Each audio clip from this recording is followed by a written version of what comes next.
está aqui. E Ele está aqui porque a palavra dele é pregada aqui. Porque Ele é bem-vindo aqui.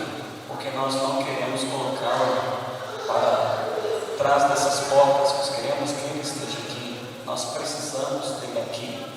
E agora Ele falará conosco por meio da sua palavra. Eu convido a todos a abrirem suas Bíblias no Evangelho de João, capítulo 12. Nós leremos do versículo 37 ao versículo 50. E daremos assim prosseguimento a essa série de reflexões do Evangelho de João.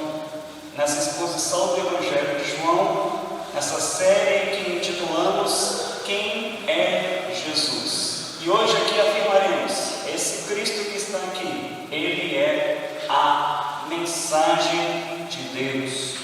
João, capítulo 12, do versículo 37 ao versículo de número 50.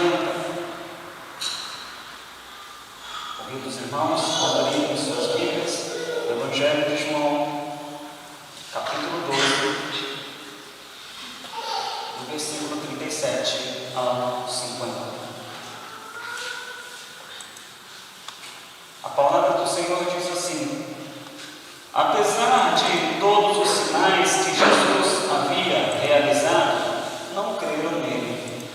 Aconteceu conforme o profeta Isaías tinha dito: Senhor, quem creu em nossa mensagem? A quem o Senhor revelou o seu braço forte? Mas o povo não podia crer, pois, como Isaías também disse, o Senhor cegou seus olhos e endureceu seu coração, para que seus olhos não vejam e seu coração não entenda e não se voltem para mim, nem permitam que eu os cure. As palavras de Isaías referiam-se a Jesus, pois viu sua glória e falou sobre ele. Ainda assim, muitos creram em Jesus, incluindo alguns dos líderes judeus. Eles, porém, não declararam sua fé abertamente, por medo de que os fariseus os expulsassem da sinagoga. Amaram a aprovação das pessoas mais que a aprovação de Deus. Jesus disse em alta voz às multidões: se vocês creem em mim, não creem apenas em mim, mas também naquele que me enviou, pois quando vem a mim, vem aquele que me enviou. Eu vim como luz para brilhar neste mundo, a fim de que todo aquele que crê em mim não permaneça na escuridão. Não julgarei aqueles que me ouvem, mas não me obedecem, pois vim para salvar o mundo, e não para julgá-lo. Mas todos que me rejeitam e desprezam minha mensagem serão julgados no dia do julgamento pela verdade que tenho falado. Não falo com minha própria autoridade. O Pai que me enviou me ordenou o que dizer, e eu sei que o mandamento dele conduz à vida eterna. Por isso digo tudo o que o meu Pai me mandou dizer. Exposição do Evangelho de João. Quem é Jesus? Jesus é a mensagem de Deus. Jesus é a mensagem de Deus que dá vida eterna aos que creem. Contudo, a todos que desprezam sua mensagem, o que está à sua espera é a experiência do juízo de Deus no último dia. E serão julgados por essa mesma mensagem que eles desprezaram. Quem é Jesus? Jesus é a mensagem de Deus. E o que se requer que o homem faça diante desta verdade de que Jesus é o Evangelho de Deus? Jesus é boa notícia de Deus? A resposta é somente uma: obediência. Jesus é a mensagem de Deus e requer de todos que têm contato com essa mensagem que a obedeçam. Muitos acham que o Evangelho é um convite, e cabe a mim aceitar ou não esse convite. Contudo, o que quero propor nesta noite, como objeto de nossa reflexão, é de que o Evangelho não é apenas um convite. Ele não pode ficar restrito a um convite em que aceito ou não. O Evangelho, Jesus, a mensagem de Deus, é uma ordem. É uma ordem da qual, se eu não a obedecer, o que acontecerá comigo é que eu terei que pagar pela minha desobediência, pela minha insubordinação, por minha incredulidade, por minha rebelião. Porque a ordem é: creia e tenha vida eterna. Agora, se eu não creio, o que terei é a morte eterna. O mesmo texto, no mesmo contexto em que Jesus diz que é a vida para os que creem, porque para isso ele veio ao mundo, ele também diz: quem não crê não terá vida, mas a ira de Deus sobre ele permanece. Jesus é a mensagem de Deus. Jesus é a boa notícia que vem da parte dos céus, da parte do Pai, que aos que creem dá vida. Contudo, aos que desprezam essa mensagem, e há muitas formas de desprezar a mensagem. Há aqueles que a desprezam de forma bem sintomática, todos percebem o seu desprezo. Há outros que desprezam quando ouvem, mas não põem em prática. Até acham uma mensagem bonita, mas diante de tanta luz que lhe é exposta do Evangelho, não vivem em conformidade com a quantidade de luz que é a ele ofertada graciosamente pelo Senhor. E a estes, o que virá no futuro é o juízo de Deus. E quem o condenará é a própria palavra que ele desprezou. Quero iniciar, meus irmãos, esta exposição fazendo o primeiro destaque, que está nos versos de número 37 até o 41. E o que eu quero destacar primeiramente é que a incredulidade de um povo. O que eu quero destacar é a incredulidade de um povo, apesar de todos os milagres realizados por Jesus Cristo. Se milagres segurassem pessoas na igreja, mas milagres não seguram ninguém na igreja. O que segura é a obediência. É você obedecer, aceitar todo o conselho de Deus. Quantas pessoas você conhece que já experimentaram verdadeiros milagres na sua vida e depois do milagre foram embora?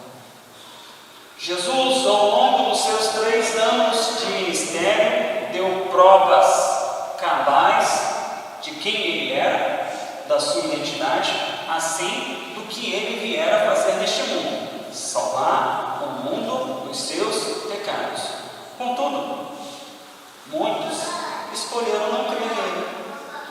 João começa o Evangelho dizendo: veio para o que era seu, mas os seus não o receberam. A incredulidade é encarada muitas vezes como uma questão de escolha. Olha, eu prefiro não acreditar em Jesus. Eu prefiro não acreditar nessa sua mensagem. Contudo, é importante que se diga: incredulidade não é uma escolha. Incredulidade é um ato de rebelião. Aquele que é incrédulo não é incrédulo porque lhe faltam informações a respeito de Jesus. E no seu intelecto ele ainda não consegue entender. Porque a mensagem da cruz até uma criança entende. Na sua tenra idade, ela entende, ela se emociona, ela chora, ela fala: por que mataram ele? Ele não fez nada de mal. A incredulidade é um ato de rebelião. O pastor Arthur Pink, em seu sermão pregado em Sydney, Austrália, está aí disponível na internet. Você pode depois ler, você consegue ler esse livreto de Arthur Pink em 1 hora, no máximo. E ele tem um sermão chamado Tolos Cristãos. Foi pregado no século passado, na Austrália, no ano de 1927. Faz um bocado de tempo, tem quase 100 anos.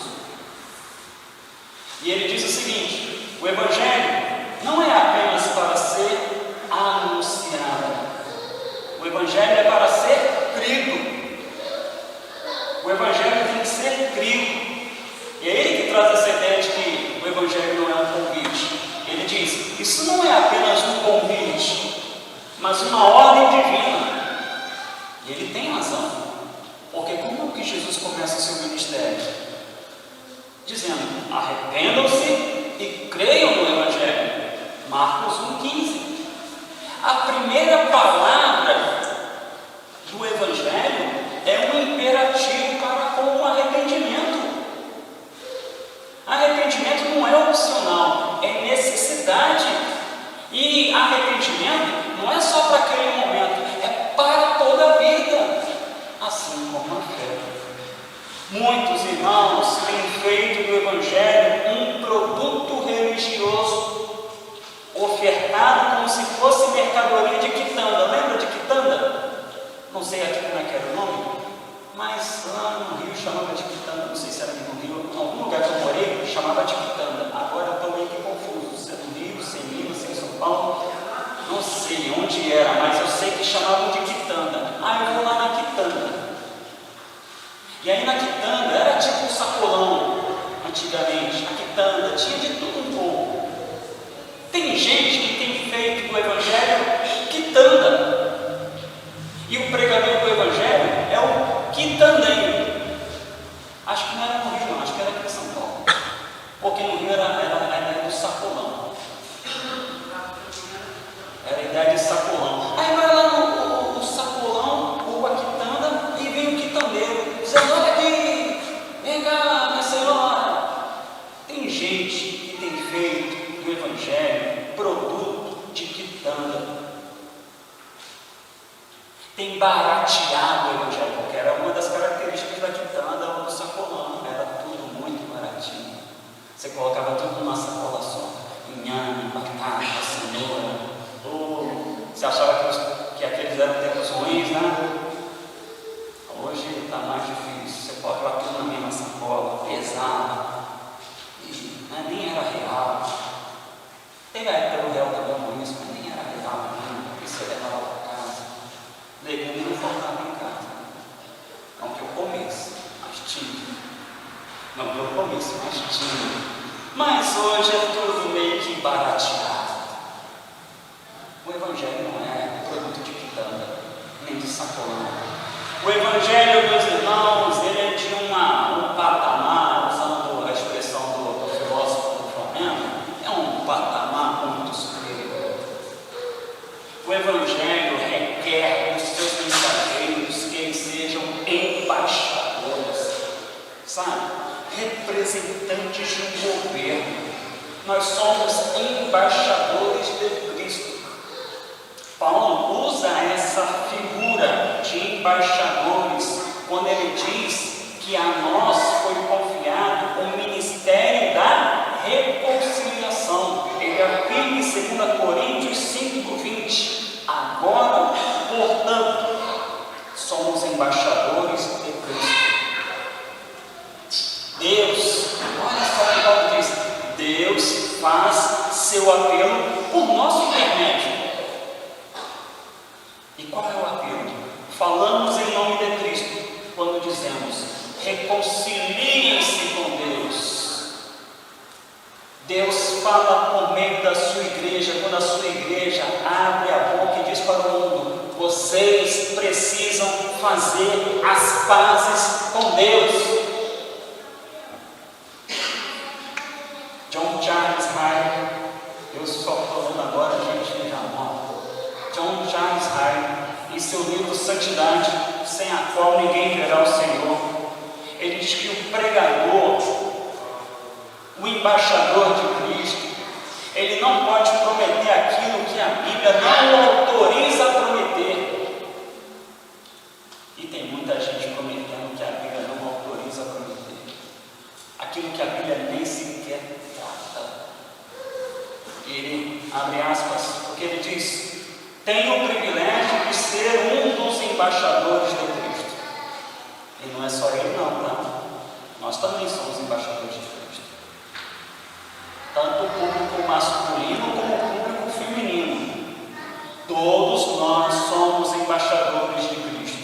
Ele então segue: em seu nome posso oferecer vida eterna a todo homem, mulher ou criança que deseja obtê-la. Em seu nome posso oferecer perdão, paz, graça, glória a qualquer filho ou filha de Adão que lê estas linhas.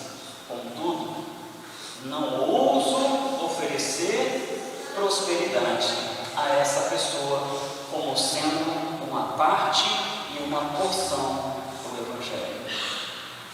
Ofereço graça, ofereço perdão, ofereço glória após a cruz, porque a glória vem após a cruz, mas não ouso oferecer prosperidade. Prosperidade financeira que nem produto de quitanda. Vem que você vai ficar feliz, vem que você vai ficar com dinheiro, vem que vai acontecer isso, vem que vai acontecer aquilo outro. São promessas que Deus não fez. Porque o Senhor, o que Ele nos chama é ir ao encontro da cruz, para que após a cruz vejamos a glória do mundo futuro. Alguns vivem, irmãos, procurando na igreja sinais miraculosos.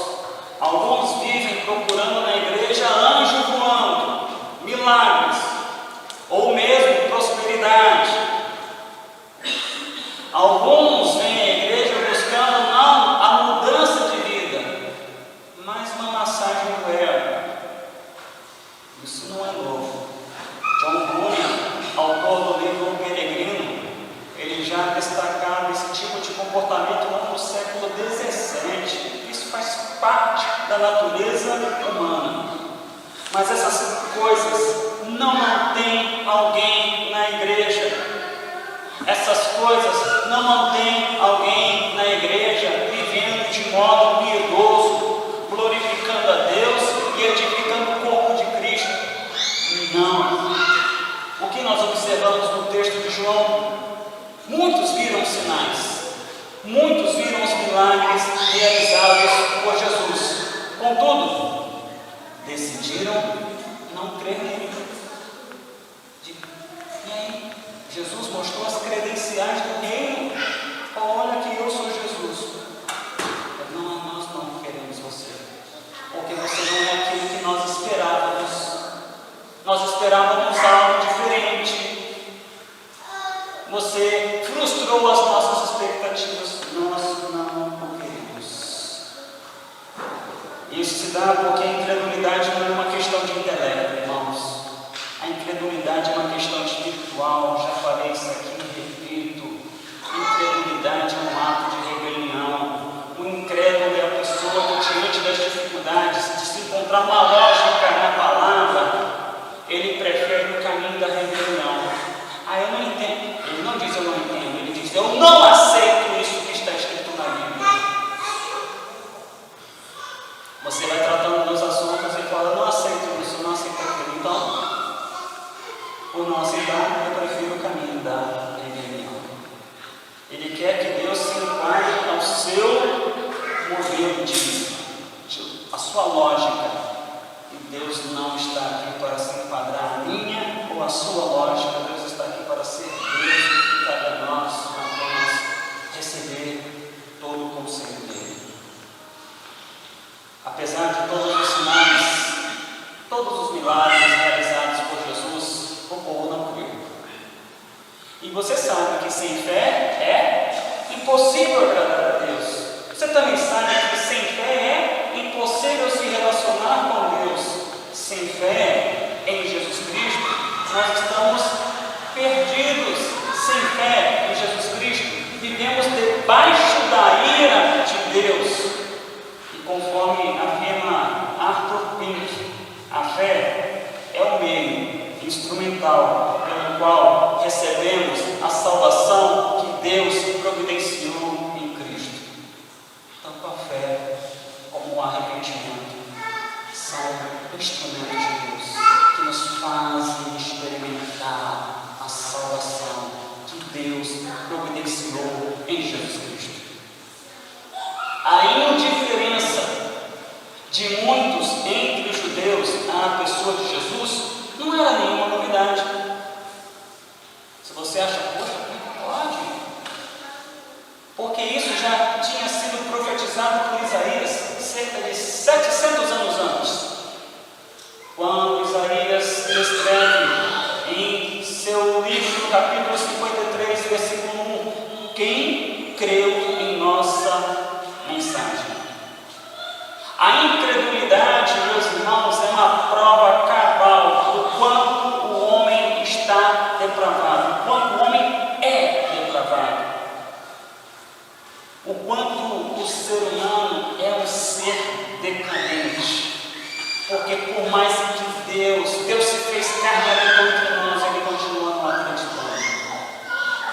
Paulo, citando o poeta do Antigo Testamento, que escreveu o Salmo 14 e o Salmo 53, ele afirma em Romanos 3, versos 10 a 12, ninguém é justo, nenhum sequer, ninguém é sábio, ninguém busca a Deus, todos se desviaram, todos se tornaram inúteis, ninguém faz o bem, nenhum sequer. O mundo não gosta disso. Como assim ninguém é sábio? Como assim não existe nenhum justo? Como assim ninguém faz o bem? Mas essa é a palavra de Deus. E o Senhor endurece o coração, conforme Isaías profetizava e Jesus ali reiterava, o Senhor endurece os corações, porque os corações já estão endurecidos, sendo este endurecimento do Senhor àqueles que de antemão decidiram não crer em Jesus, já o juízo de Deus manifesto nestas vidas. Toda a decadência moral e espiritual em que a humanidade experimenta desde Éden, que a cada dia você vê com mais clareza, com mais evidências, é fruto de um Deus irado, porque a sua santidade está sendo objeto de ofensa, um Deus irado que está endurecendo o coração de gente de coração endurecido, e assim ele entrega estas pessoas aos seus desejos e às suas paixões carnais. Isso está escrito em Romanos 1, no verso 22 a 28. O texto é longo, não vou aqui citá-lo por completo, mas eu vou apenas iniciar. Dizendo-se sábios, tornaram-se tolos, trocaram a grandeza de Deus, do Deus imortal, por imagem de seres humanos mortais, bem como de aves, animais e répteis. Por isso, Deus os entregou aos desejos pecaminosos do seu coração. O homem preferiu a idolatria, então Deus endureceu o coração dos endurecidos. Há homens e mulheres que não consideram as palavras do próprio Senhor Jesus. Eles viram os sinais, eles viram os milagres e decidiram não crer em Jesus. Imagina nós pregando o Evangelho. Imagina que situação nós nos encontramos se eles decidiram não crer em Jesus. O que não farão com os servos e servas dele que ao longo dos séculos têm pregado essa mensagem da cruz? Você poderia esperar que nós tivéssemos uma melhor sorte do que o próprio Jesus? O mundo é de coração endurecido. E tal qual fizeram com Jesus, fizeram com os seus servos e servas ao longo da história. Por isso só há uma forma de ser salvo, e é pela graça, pela fé que depositamos em Jesus. É um dom de Deus, não vem dos homens, porque o homem é morto, e morto não pode tomar nenhuma decisão. Ele precisa da graça, porque o seu coração é de pedra, e coração de pedra não pulsa, não bate, não é capaz de agir. Só age quando Deus o transforma em um coração de carne. Ezequiel 36, versos 26 e 27, há uma promessa: eu lhes darei um novo coração e colocarei em vocês um novo espírito. Removerei seu coração de pedra e lhes darei um coração de carne. Porei dentro de vocês meu espírito, para que sigam meus decretos e tenham cuidado de obedecer a meus estatutos. Só com a intervenção de Deus é possível a obediência. Só com a intervenção de Deus é possível uma vida nova. A salvação pertence ao Senhor. Verdadeiramente, o profeta, diante da mensagem, diante da missão que era a pregação do Evangelho, ele se revelava completamente impotente. Assim era Ezequiel. Se você ler o capítulo 37 de Ezequiel, Deus pergunta: Ezequiel, o que você vê? Ezequiel diz: eu vejo um vale de ossos secos. E aí, Ezequiel, o que a gente pode fazer? Ezequiel: eu nada, eu não posso fazer nada. Aí Deus diz para Ezequiel: profetiza sobre esse vale de ossos secos, Ezequiel. Ossos secos, ouçam a palavra do Senhor. Assim diz o Senhor soberano: soprarei meu espírito e os trarei de volta à vida. Ezequiel 37, versos 4 e 5.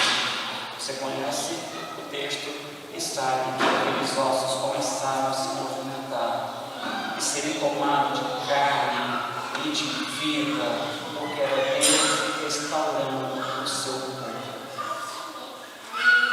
O pregador é impotente diante da demanda da pregação do Evangelho. Seja ele o pastor, seja cada um de nós, em nossa vida cotidiana em que nós estamos pregando o Evangelho.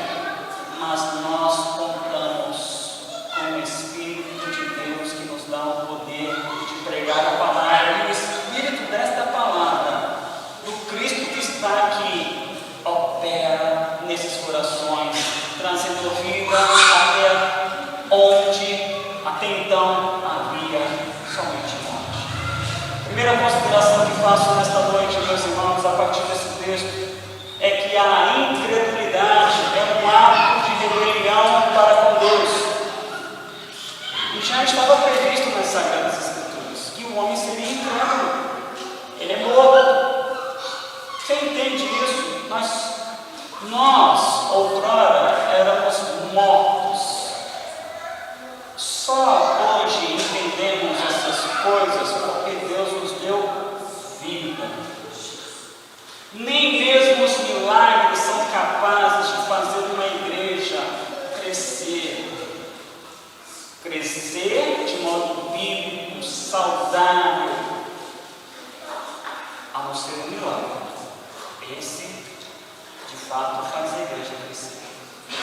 E é um milagre que foi descrito por Jesus a um certo homem chamado Nicodemos. O milagre do novo nascimento.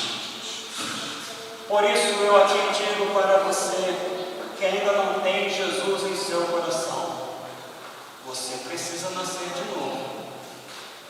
E só há uma forma de você nascer de novo: Cristo dando vida à sua vida, pela graça. E você respondendo a essa graça com arrependimento e fé, porque esta é uma ordem de Deus, não é um convite para você avaliar se aceitará ou não hoje, ou se vai deixar para amanhã, porque você ainda é muito novo, porque a hora, o tempo é hoje, a hora é agora, da ordem do Rei. Arrependei-vos e crede no Evangelho. Não importa se você ainda é uma criança, não importa se você já está numa idade avançada, a palavra é a mesma. Arrependei-vos e crede no Evangelho. Não é um convite, é uma ordem. Mas o que aconteceu naquele tempo? Alguns demonstraram fé. Contudo, nessa demonstração de fé em Jesus, ficaram com medo, ficaram com vergonha de serem descobertos, de alguém perceber que eles também criam em Jesus. Então eles ficaram em silêncio. Criam em Jesus, reconheciam que ele era o Messias, mas ficavam em silêncio, porque temiam o mundo, temiam as pessoas. E o segundo ponto que quero destacar nesta noite: a fé dos que permanecem flertando com o mundo. Sabe? Flertar, namorar, está na igreja, mas continua flertando com o mundo. Tem uma vida um tanto que com o pé em duas canoas.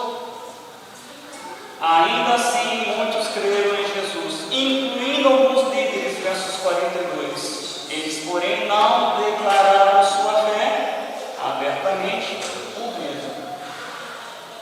Mesmo num contexto de muita incredulidade, a pessoa e a missão de Jesus Cristo, o apóstolo João destaca a fé de muitos entre o povo, incluindo alguns que pertenciam à seita dos fariseus, alguns que pertenciam à esfera de poder religioso da época.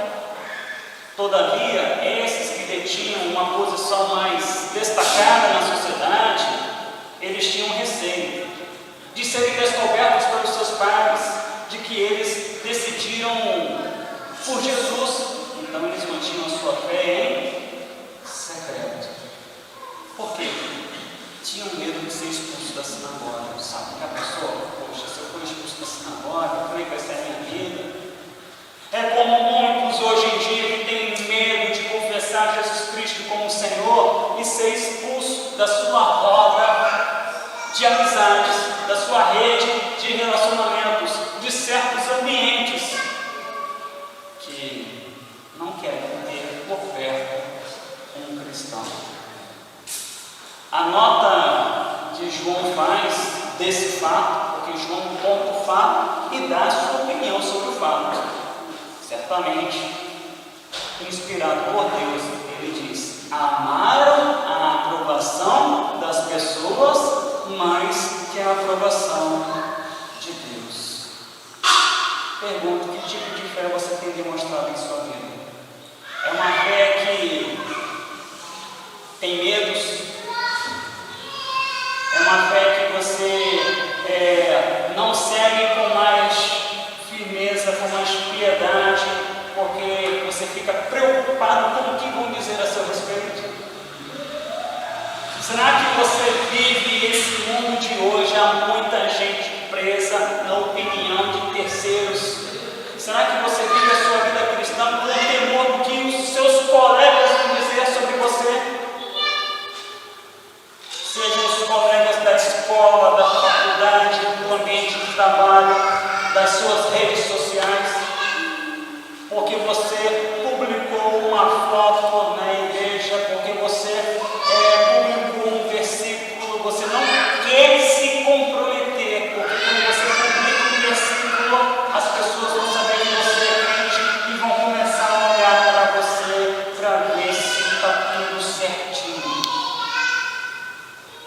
Estamos aqui diante de uma fé que sucumbiu ao medo. Aí eu pergunto, seria esta fé uma fé verdadeira? Uma fé que é exposta aos terrores deste mundo, ela simplesmente dá para trás? Pastor Hernandes Dias Lopes, comentando sobre esse episódio, ele traz a seguinte afirmação, e eu concordo com ele, por isso que eu estou aqui apresentando: a fé que não tem coragem de ser publicada não é fé salvadora. Repito, a fé que não tem coragem de ser publicada não é fé salvadora. E Paulo concorda. E Paulo afirma isso em Romanos. Não estamos aqui falando algo que não tem a fundamentação na Bíblia. O que Paulo diz em Romanos 10, versículo 9 e 10.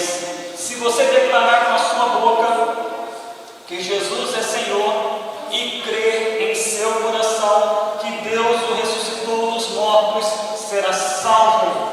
Pois é crendo de coração que você é declarado justo, e é declarando com a boca que você é salvo. Ou seja, você não pode aceitar Jesus aqui no coração e ficar de bico calado.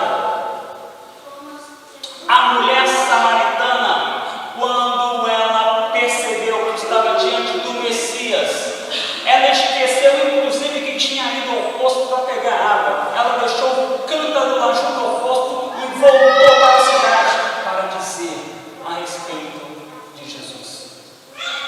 Então não dá para alguém dizer: eu creio em Jesus, mas eu fico aqui na minha. Não dá, porque aquele que crê é aquele que declara.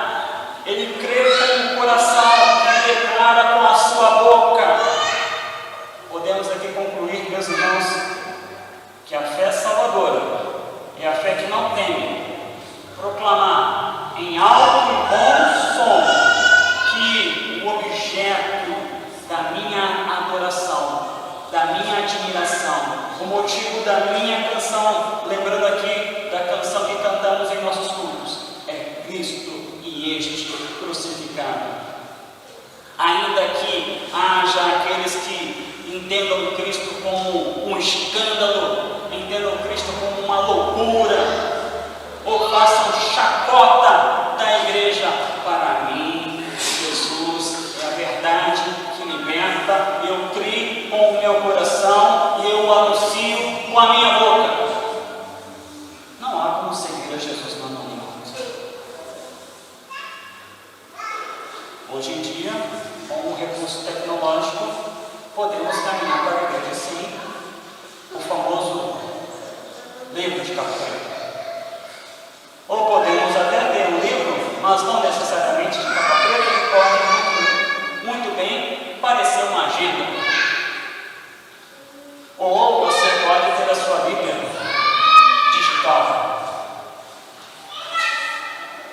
Ainda que você use desses recursos, contudo, a sua postura, as suas palavras, o modo como você se relaciona com o mundo, tem que ser por si só um testemunho de que Jesus é o seu Senhor. Não há como seguir Jesus no anonimato. Aqueles que são tímidos quanto a proclamar ao mundo a razão de sua esperança, não demonstram ter a fé verdadeira. E o que Jesus diz em Apocalipse 21:8 é que eles serão lançados no lago de fogo, junto com os demais homens e mulheres rebeldes. Não fala aqui de timidez, daquela que é relacionada à psicologia, à personalidade, ao plano mais tímido, porque, meus irmãos, de timidez eu entendo, porque eu sou um desses, mas isso não me impede de proclamar Jesus Cristo. Porque Ele é a razão de ser da minha vida. Estou aqui graças a Jesus Cristo. O que seria de minha vida se não fosse Jesus Cristo? Então não é dessa timidez que eu estou me referindo, mas da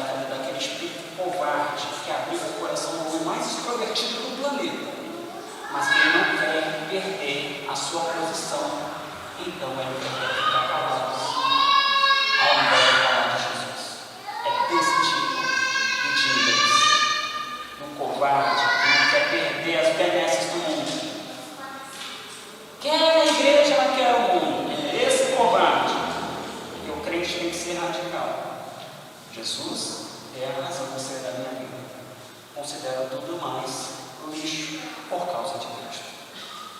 Aquele que reconhece que Jesus é o Cristo não pode permitir que a sua consciência seja violentada pelo conforto, porque esse mundo, o diabo não mais persegue, ele promove conforto. Ele faz da vida cristã ficar uma vida meio que confortável. Mas cuidado, é aí que mora o perigo. Os nossos irmãos da Ásia, os nossos irmãos da África e de alguns locais aqui da América, de alguns locais da Europa também, sofrem perseguições. Mas eles se mantêm vigilantes porque eles creem em Jesus Cristo. Mas nós, que temos o conforto, que temos a liberdade, a gente decide se vai ou não para a igreja. Hoje não. Hoje não. Está frio. Não vai porque está frio, não vai porque está quente, não vai porque está chovendo. Tudo é motivo para não ir. Precisamos avaliar que tipo de cristianismo é esse. Eu só estou aqui na ponta do iceberg, que é a questão da tua relação com a comunidade da fé da qual você faz parte. É apenas a ponta do iceberg. Se nós fôssemos aqui cavar, tem muito mais coisa para ser aqui objeto de análise e reflexão. Quem conhece Jesus não pode deixar que a sua consciência seja violentada pelo conforto. O conforto e a paz é um grande inimigo. Está tudo tão bem. Se eu falar que sou de Jesus aqui, o pessoal vai começar pensando de mim. Deixa eu quieto aqui na minha, fazendo as minhas orações em silêncio. Aquele que crê precisa santificar sua vida, já dizia Pedro. Para quê? Para dizer ao mundo qual é a razão da sua esperança. 1 Pedro 3,15. Daí vem a segunda consideração que faço aqui, a partir desse texto. Somos responsáveis por viver de acordo com a luz que possuímos. Essa é uma afirmação que eu li de John Charles Hyde. Somos responsáveis por viver de acordo com a luz que possuímos. Aí eu fui em casa, eu não sou bom de matemática, mas eu fui em casa, mas estou me perdendo nas contas. Às vezes os irmãos podem até me ajudar. Eu fiquei pensando, eu entrei na igreja no ano, filho mesmo, trabalhei para entrar e nunca mais sair, 1989. Desde então, eu posso contar nos dedos as vezes que eu faltei ao culto de domingo. Eu conto nos dedos. Se eu faltei, ou porque estava doente, ou porque estava trabalhando, porque houve uma época da minha vida que eu tinha trabalho até no domingo. E às vezes saía do trabalho às 6 da manhã, pegando o ônibus da Central do Brasil até a igreja, chegando 8 horas da manhã na igreja para dar aula na escola bíblica dominical. De 89 até o ano de 2025, eu conto nos dedos as vezes que eu faltei. Eu fico então perguntando quantas mensagens eu ouvi. 2 no domingo, às vezes 3, porque tinha os trabalhos à tarde, seja aula de evangelismo, seja os encontros de adolescentes. Fora as quartas-feiras que, tirando os dias em que os anos em que eu trabalhei, ou estava no seminário, também estava quarta-feira no culto. Quantas oportunidades eu tive de ter a exposição do Evangelho? Faça a conta. 52 produtos por ano, ouvindo a mensagem pelo menos 2 vezes, ao longo de mais de 30 anos. Quanto isso vai dar em horas de exposição da palavra de Deus. Sem falar da quarta, sem falar do sábado, sem falar das semanas de oração. Quantas horas eu tive de exposição da luz do Evangelho ao longo de minha história? Diante do tamanho, quantidade de exposição da luz do Evangelho, eu digo para os irmãos: eu estou em pecado, porque eu estou aquém. Eu era para estar muito mais maduro na minha vida do que estou. Eu estou aquém. Dá uma autocrítica. Eu estou aquém. Aí eu pergunto para você, avaliando a exposição do Evangelho que você teve ao longo da sua vida, seja ela ainda curta, seja ela mais longa, como você tem administrado essa fé? Será que você ainda tem que viver? Será que ainda estamos no berçário? Ou já passamos para o maternal? Depois do maternal vem o primário, depois são os juniores e adolescentes, e por fim a classe de jovens e adultos. Nós estamos ainda em classe. Qual é a nossa turma? Quem são os nossos companheiros? Somos responsáveis por viver de acordo com a luz que possuímos. E aí vem o terceiro ponto para fecharmos. Jesus veio para salvar os que creem. Contudo, os que desprezam a sua mensagem hão de experimentar o juízo no último dia. Dos versos 44 até os 50. Aonde estão firmadas a sua fé e o seu amor, meu irmão? Considere isso. Eu digo isso com amor e respeito. Porque nós temos que ser austeros na palavra, mas não podemos perder a compaixão. Porque nós somos pecadores. Aonde está firmada a sua fé e o seu amor? Em Cristo ou no presente século? John Charles Hyde diz: aquele que pela fé lança seus pecados sobre o Senhor Jesus está edificando sua casa sobre a rocha. Crer em Jesus significa crer não apenas nele, mas também naquele que o enviou. O verbo crer, meus irmãos, nesse trecho que nós expomos nesta noite, ele é recorrente. E você sabe que quando uma palavra aparece muitas vezes, você tem que começar a prestar atenção nela. Opa, essa palavra aqui está aparecendo muitas vezes, tem alguma coisa. A ideia está nessa palavra. A palavra crer, eu contei 10 vezes. Crer,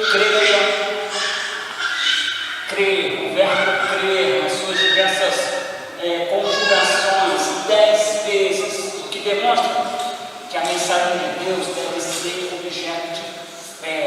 Você tem que crer, você tem que abraçar, não tem nada que possa concorrer com ela. Mas quem recusa crer nessa mensagem será condenado no último dia. Será condenado no último dia ao lago de fogo, ao inferno.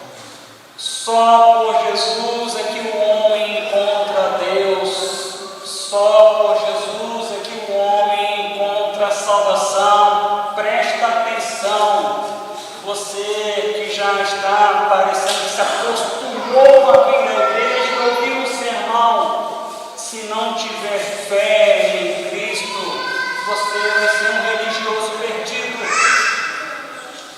Ninguém pode se achegar a Deus senão mediado pelo Filho. Você precisa pôr a sua fé naquele que é justo e compassivo, porque Ele é a luz do mundo. Qual a intenção da luz? Trazer para mim direção. Qual é a intenção da luz? Trazer para mim crescimento, libertação. É tirar a minha vida